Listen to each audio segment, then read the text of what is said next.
नमस्कार। इस वीडियो में हम लोग डेविस के अपवर्तन चक्र की बात करेंगे। देखिए, अपवर्तन चक्र जो है वो डेविस ने भी दिया था, पैंक ने भी दिया था और भी ज्योग्राफर थे उन्होंने भी दिया था।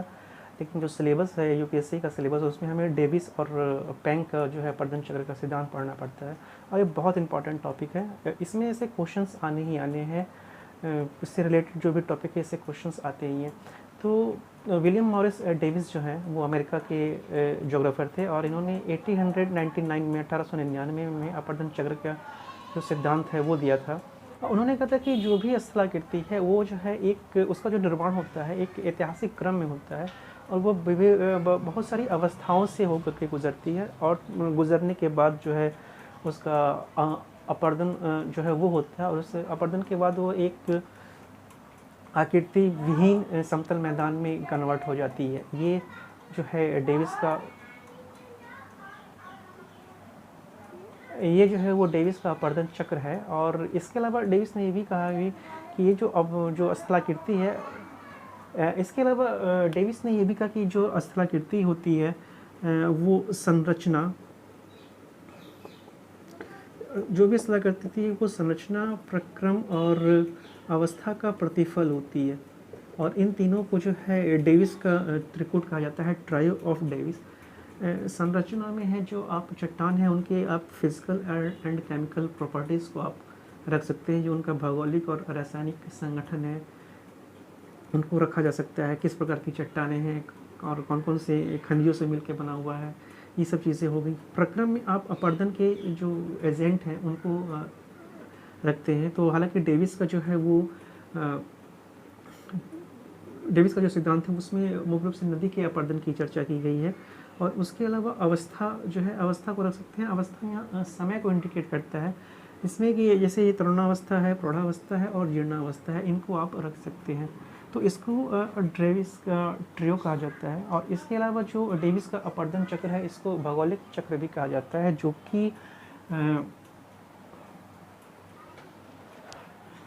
कि बहुत सारी मान्यताओं पे है आधारित है। और इसकी मान्यताओं की बात करें तो पहली जो मान्यता है कि स्थलखंड जो है वो अंतर्जात बल और बहिर्जात बल का परस्पर प्रतिरूप होता है। अंतर्जात बल और बहिर्जात बल का परस्पर प्रतिरूप होता है। अंतर्जात बल एंडोजेनेटिक फोर्स, एक्सोजेनेटिक फोर्स।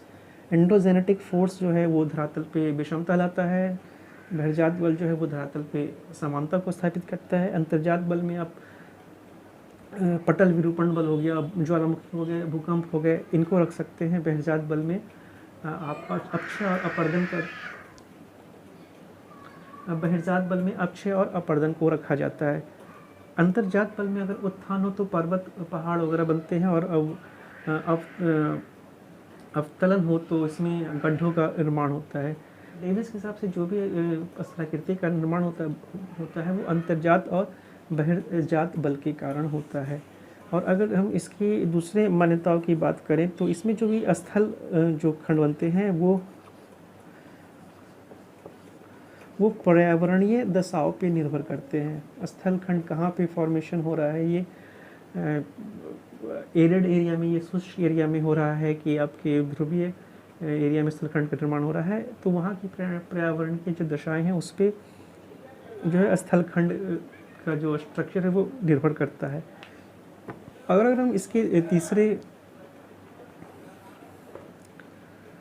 तीसरी मान्यता की बात करें तो इसमें है कि नदी जो है, नदी अपना पहले लंबवत अपवर्तन करती है।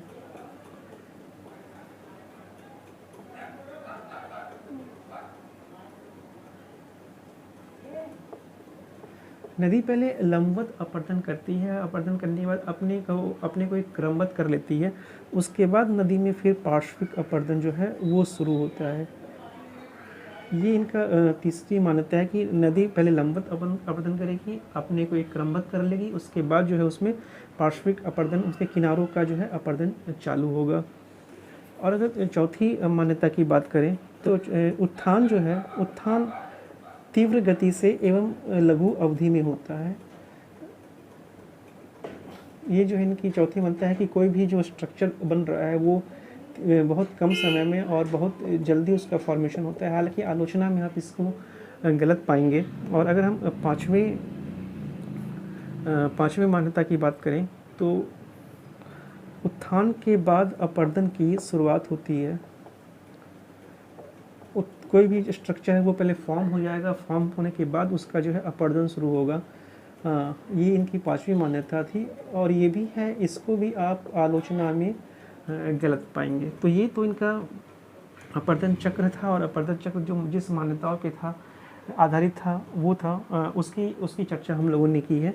अब इसके अपर्दन चक्र, डेविस के अपर्दन चक्र को हम भौगोलिक चक्र भी कहते हैं। और ये एक ग्राफ के थ्रू अगर देखा जाए तो, ग्राफ से अगर इसको समझें तो ये जो है आपका एक अपर्दन चक्र का ग्राफ हो गया, जिसमें ये पहाड़ों की जो है पहाड़ों के उत्थान और उसके अपर्दन को, इसमें पहाड़ों के उत्थान और उसके अपर्दन को दिखाया गया है। इसमें जो ऊपर की जो लाइन है वो उसको यूसी है, अपर कर्व कहते हैं। नीचे की जो लाइन है वो एलसी है, इसको लोअर कर्व है कहा गया है। इसके अलावा ए और सी, जो कैपिटल ए और सी लिखा हुआ है, वो टाइम को इंडिकेट करता है, और ए बी जो है वो हाइट को इंडिकेट करता है। तो नीचे आपको अगर हम इसकी बात करें तो जैसे है कि अपर्दन जो होता है वो बेसिकली बताएगा कि अवस्थाओं से गुजरता है, और एक जैसे जो चट्टान स्थलाकृति का निर्माण होता है, जो भी स्थलाकृति का निर्माण होता है वो एक ऐतिहासिक क्रम में होता है और बहुत सारी अवस्थाओं से गुजरता है। तो मुख्य रूप से वो 3 अवस्थाओं से गुजरता है, एक तो तरुणावस्था, प्रौढ़ावस्था और जीर्णावस्था, इससे गुजरता है। और अगर हम तरुणावस्था की अगर हम बात करें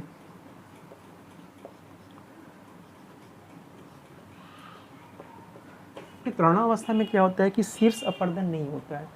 तो तरुणावस्था में शीर्ष अपर्दन नहीं होता है। इसके अलावा जो ऐसा कारण ये है कि जिसमें जो शीर्ष है या जो जल विभाजक है, जो नदी है उससे काफ़ी दूर होती है, और हालांकि उस समय जो नदियां हैं उसमें शीर्ष अपर्दन होता है, जो नदियां हैं उनके उद्गम के पास, और उसकी इससे नदियों की लंबाई बढ़ती जाती है, जिसको कि हम सरिता दीर्घीकरण कहते हैं। एक तो इसमें ये चीज़ है, और दूसरी बात ये है कि इसमें जो नदी की जो तली होती है, नदी का जो घाटी होती है उसकी तली तीव्र होती है, और नदी अपने बड़े बड़े चट्टानों के द्वारा अपने तली में अपर्दन करती जाती है, जिसको कि घाटी गर्तन कहते हैं। तो घाटी गर्तन के द्वारा क्या होता है कि इसके जो तली होती है, तली गहरी होती चली जाती है, और इन दोनों के बीच में डिस्टेंस जो है वो बढ़ता रहता है। ओके, अगर हम इसकी विशेषता की बात करें, तरुणावस्था की अगर हम विशेषता की बात करें तो पहली विशेषता में ये जो आ जाएगा कि जो शीर्ष है, शीर्ष स्थिर रहता है, शीर्ष में कोई अपर्दन, शीर्ष भाग में कोई अपर्दन नहीं होता, शीर्ष भाग में कोई अपर्दन नहीं होता। नदी घाटी लंबवत अपर्दन के कारण गहरी होती जाती है। नदी घाटी शीर्ष अपर्दन के कारण गहरी होगी। ये जो यूसी है ये शीर्ष को अगर इंडिकेट कर रहा है तो इसमें कोई चेंजेस नहीं आते हैं, ये प्रॉपर ये स्थिर होता है, क्योंकि शीर्ष जो है वो अपर्दन से मुक्त होता है, और नदी घाटी जो है वो लंबवत अपर्दन के कारण गहरी होती जाती है। यानी कि ये जो देख रहे हैं नदी घाटी का ये स्लोप है, ये नीचे की ओर आपका आ रहा है, और ये ऊपर में एक कांस्टेंट है, एक स्थिर में है। अगर नदी जब उस समय अगर अपर्दन कर रही हो तो वहाँ पे वी आकार की घाटी का जो है वी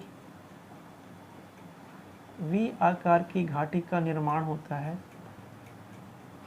ठीक है, इसके अलावा जो है जलप्रपात वगैरह जो है यहाँ पे समाप्त हो जाते हैं। अगर जैसे अगर पर्वत है, पर्वत की तली का ये अगर मान लीजिए पर्वत है, इसमें जलप्रपात मूवमेंट में है और इसकी तली का अपर्दन होता जा रहा है, तो ये यहाँ से समाप्त हो जाएगा और ये जलप्रपात जो है वो समाप्त हो जाएंगे और ये सीधा फ्लो होने लगेगा। तो ये जो हो गया आपका तरुणावस्था की कंडीशंस हो गई। तरुणावस्था के बाद जो है, तरुणावस्था के बाद आपका प्रौढ़ावस्था आता है। प्रौढ़ावस्था की शुरुआत ही होती है पार्श्विक अपर्दन से। पार्श्विक अपर्दन शुरू होता है, पार्श्विक अगर अपरदन अगर शुरू हो जाता है तो इसका मतलब होता है कि नदी घाटी चौड़ी होने लगती है। पार्श्विक अपरदन शुरू होने का मतलब है कि जो नदी घाटी है वो चौड़ी होने लगेगी। लंबवत अपरदन जो है वो कम हो जाता है, लंबवत अपरदन कम हो जाएगा। लंबवत अपरदन कम होने का मतलब हो गया कि ये जो नदी घाटी का जो ये एल्फी है, एल्फी का जो स्लोप है, वो जो ढाल है वो मंद हो जाएगा, ठीक है। इसके अलावा शीर्ष अपरदन चालू हो जाता है। शीर्ष अपरदन चालू हो जाना,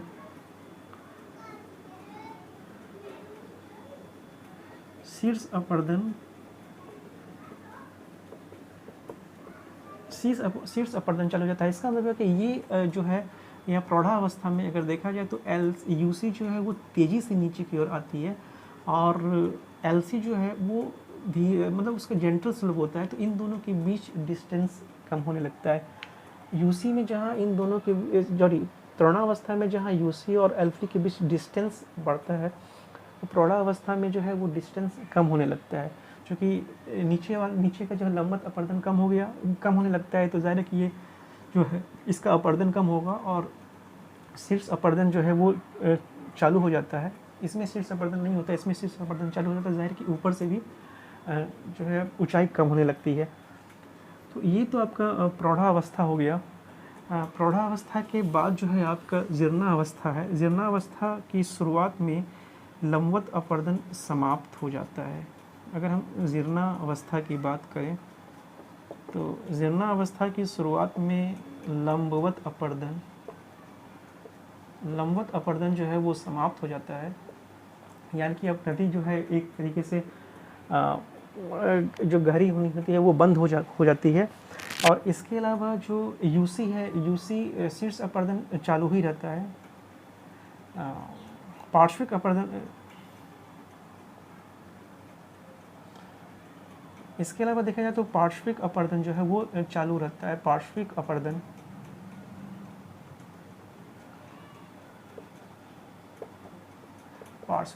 जो है वो चालू होता है। तो नदियाँ जो है वो चौड़ी होने लगती है। वेस्टिंग और बैक वेस्टिंग जो है उसके कारण यूसी की जो शीर्ष अपरदन है उसमें वो चालू रहता है। डाउन वेस्टिंग और बैक वेस्टिंग,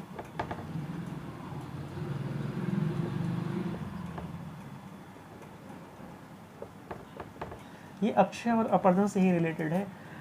डाउन वेस्टिंग और बैक वेस्टिंग के कारण जो है पहाड़ों की जो शीर्ष अपरदन है वो चालू रहता है। ओके। तो जीर्णावस्था में आपने देखा जैसे लंबवत अपरदन समाप्त हो गया होता है, पार्श्विक अपरदन चालू रहता है। डाउन वेस्टिंग और बैक वेस्टिंग के कारण जो है शीर्ष अपरदन चालू होता है। नदियाँ जो है वो नदी घाटी का निर्माण, बाढ़ का मैदान का निर्माण करती हैं। नदियाँ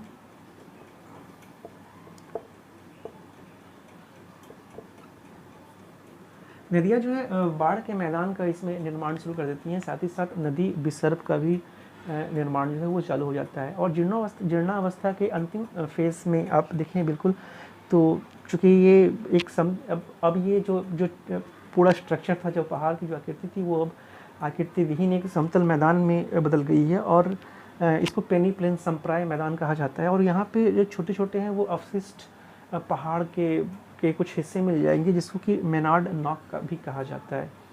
अच्छा, इस ग्राफ में ये तो आपका अपरदन चक्र हो गया, जो कि ये डेविस का अपरदन चक्र हो गया। इस ग्राफ में एक चीज़ है, आप देखेंगे कि यूसी और एल्फी नहीं मिलता है। और यूसी और एलसी के नहीं मिलने का कारण यही है कि अगर जो आपकी नदी घाटी है वो किसी भी कंडीशन में अपने तट से तो थोड़ी गहरी तो होगी ही होगी, तो इसलिए ये यूसी और एलसी जो है वो नहीं मिलती है।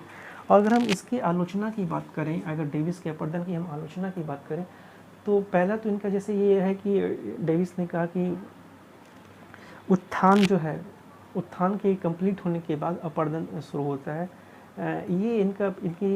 ये संभव नहीं है, क्योंकि उत्थान के साथ ही जो है वो अपरदन की शुरुआत हो जाएगी। आप एक सिंपल में अगर आप समझें, जैसे कोई पहाड़ का फॉर्मेशन हो गया, तो उसमें सिर्फ नदी ही अपरदन नहीं करती है, पवन के थ्रू भी अपरदन होता है। तो ऐसा तो नहीं है कि पवन अपना अपरदन नहीं करेगी, वेट करेगी नदी का।